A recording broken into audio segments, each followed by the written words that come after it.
నెత్తురు మరిగితే ఎత్తర జెండ. క్రైస్తవుడు నెత్తురు మరిగితే ఇక నుంచి ఎత్తాలి జెండ.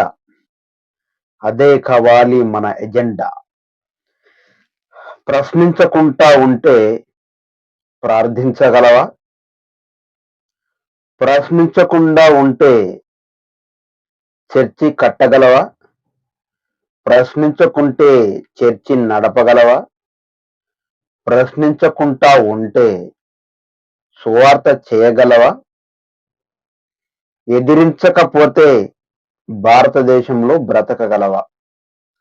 ఈరోజు ఎదిరించిన వాడిదే, పోరాడేవాడిదే, పోట్లాడేవాడిదే ఈ రాజ్యం అంతో ఎంతో గౌరవిస్తుంది.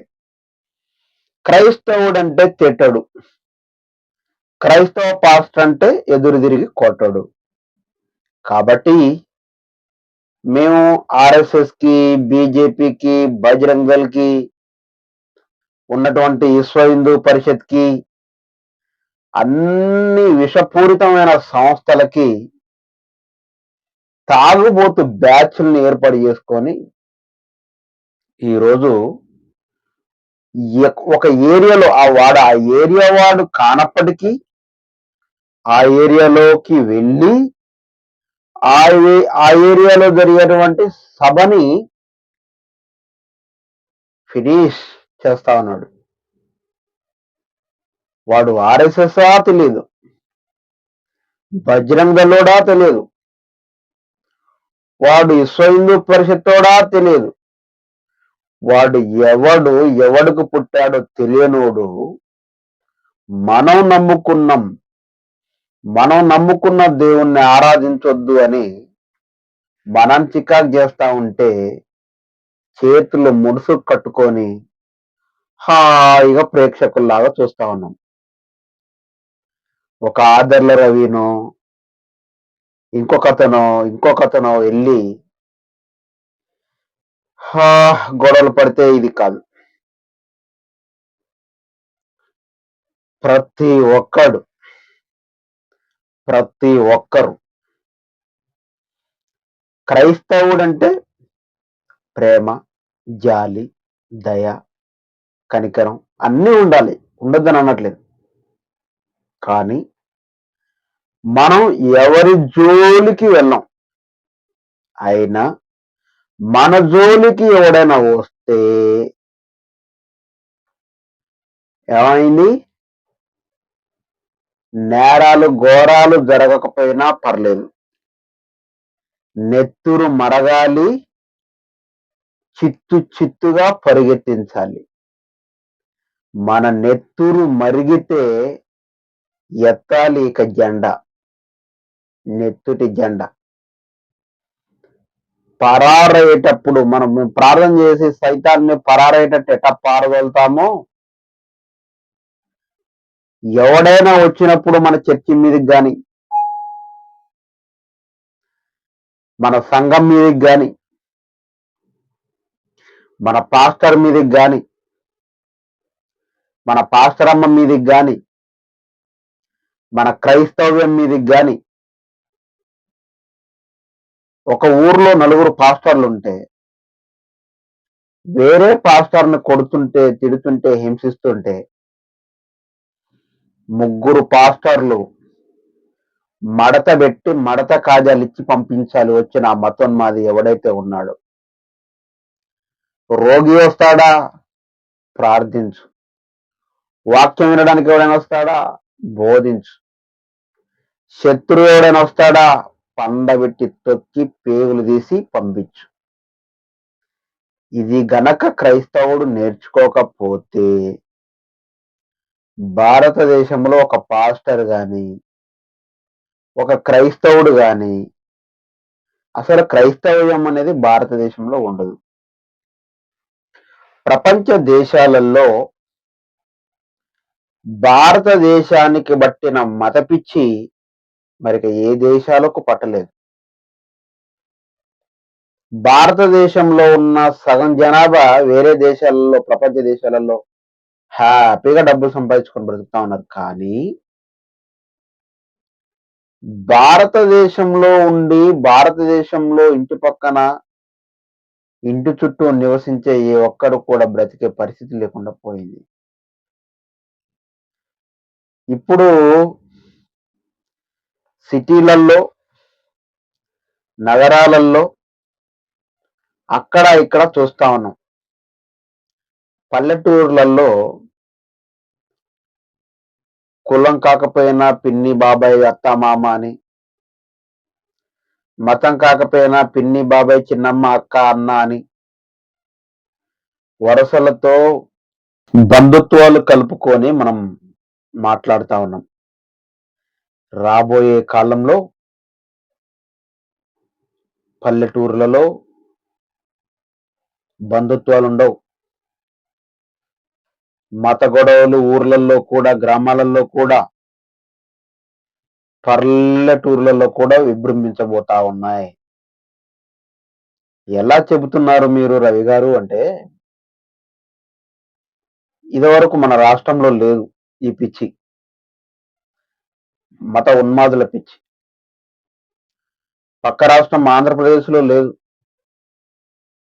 మన రాష్ట్రాలలో గూడా వచ్చాయి. మన జిల్లాలో గూడా వచ్చాయి. మన మండలాలలో గూడా వచ్చాయి. ఇక గ్రామాలలో అంటే మొహమాటానికి బాబాయ్, చిన్నమ్మ, పిన్నమ్మ అని పిలుచుకుంటున్నాం కాబట్టి ఊర్లలోకి రావట్లేదు. 4 రోజుల తర్వాత ఊరిలో ఉన్న మనుషులు కూడా కలుషితమైపోయి, కల్మషం వారిలో చేరి పల్లెటూర్లలో గూడా ఈ వాతావరణం ఏర్పడుతుంది. నిన్నొక పాస్టర్ గారు నాకు ఫోన్ చేశాడు. ఫోన్ చేసి, "అయ్యా రవి గారు, వందనాలయ్యా. మీ పోరాటం, మీ ఆర్భాటం క్రైస్తవ్యం గురించి ప్రతిరోజు మీ వీడియో ఏదో ఒకటి చూస్తానే ఉంటాను. నేను పాస్టర్‌నే. కానీ ఇప్పటి వరకు మా దగ్గరైతే ఇటువంటి సందర్భాలు ఇంకా ఏం రావట్లేదయ్యా. కానీ ఎప్పుడైనా అలాంటి సంఘటనలు అంటే చర్చీలు కూలగొట్టుడు, తగలబెట్టుళ్ళు, పాస్టర్లను కొట్టుళ్ళు, తిట్లులు లాంటి కార్యక్రమాలు మా దగ్గర గూడా ఏమైనా జరిగితే భవిష్యత్తులో అంటే ఎంత భయపడుతున్నాడో చూడండి. మీరు వస్తారా అయ్యా అని అడిగాడు. ఆ పెద్దాయన పాస్టర్. ఎంత బాధపడానంటే ప్రాణం విలవిల కొట్టుకుంది నాకు. భారతదేశంలో ఒక మతాన్ని స్వీకరించడానికి బీజేపీ కట్టుకున్న కంకణం ఇదా? దానికి తొత్తు సంస్థలు ఆర్ఎస్ఎస్, బజరంగ్ దళ్, విశ్వ హిందూ పరిషత్ వాళ్ళు తాగుబోతు కుక్కలను పెట్టి పాస్టర్ల మీదకి ఇలా ఎగబెడుతున్నారా? ఒక్కొక్క పాస్టర్ ఈరోజు చర్చిలో వాక్యం చెప్పుకోవాలంటే గడగడలాడిపోతా ఉన్నారు.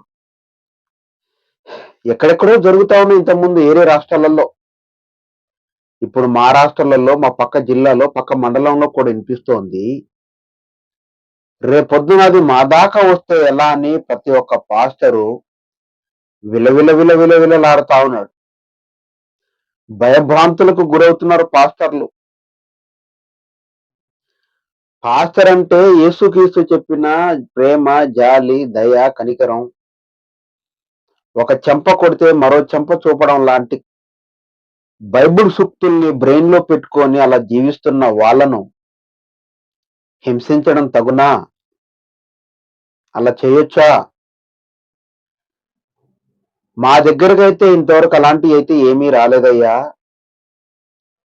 చూస్తా ఉంటే రాను ఒకవేళ అలాంటి కార్యకలాపాలు మా దగ్గర ఏమైనా జరిగితే నీ నంబర్ సేవ్ చేసుకొని ఫోన్ చేస్తాను వస్తావా అయ్యా అని అన్నాడాయన. ప్రాణం విలవిలలాడింది నా ప్రాణం. తాగుబోతుల్ని, దొంగల్ని, గూండాలని పాస్టర్ల పైన ఎగబెడుతున్నారు. ఏం చేస్తున్నారు ఆ పాస్టర్లు అన్యాయం? వ్యభిచారం చేయమని నేర్పిస్తున్నారా? దొంగతనం చేయమని నేర్పిస్తున్నారా? మోసం చేయమని నేర్పిస్తున్నారా? సిగరెట్లు తాగండని నేర్పిస్తున్నారా? గంజాయి తాగమని నేర్పిస్తున్నారా? డ్రగ్స్ తాగమని నేర్పిస్తున్నారా? పొరుగువాడిని ప్రేమించండి, శత్రువులను ప్రేమించండని చెబితే చంపుతారా? కొడతారా? తిడతారా? భారతదేశంలో క్రైస్తవ్యం వద్దా? భారతదేశంలో మంచి మొక్కల్ని నాటుదామని ప్రయత్నం చేస్తే ఆక్సిజన్ గావాలి భారతదేశంలో ఉన్న ప్రజలకని భారతదేశంలో క్రైస్తవ్యాన్ని నాటుతుంటే, లేదు మాకు పిచ్చి గాలే కావాలి, కార్బన్ డయాక్సైడే కావాలి, దానితో చావాలి అని కోరుకుంటారా మీరు? హ్మ్. మా పాస్టర్లు అలా భయభ్రాంతులకు గురవుతున్నారు గాబట్టే, నరాల్లో రక్తం ఎగబడి, తిరగబడి, మరగబడి ప్రాకులాడుతోంది మా శరీరాల్లో. అందుకే 'ఆదర్ల రవి' అంటే not a joke, not a single man. నరాల్లో రక్తం ఎగబడి, తిరగబడి, మరగబడుతున్న మేము నెత్తురు మరిగితే ఎత్తుతాం జెండా. నెత్తురు మరిగిన ప్రతి ఒక్కరు నేర్చుకోవాలి. ప్రతి క్రైస్తవుడు ముందుకు రావాలి. చేయి చేయి కలపాలి. భారతదేశంలో ఉన్న మతోన్మాదులకు చెమటలు పట్టించాలి. ఇదే నా ధ్యేయం. ప్రేమ, జాలి అంటే కుదరట్లేదు కదా! స్ట్రెయిట్‌గా పోతే పని కాకపోతే రివర్స్‌లో వెళ్తాం. జై బోలో యేసు మహారాజుకి జై. నెత్తురు మరిగితే ఎత్తుతాం జెండా.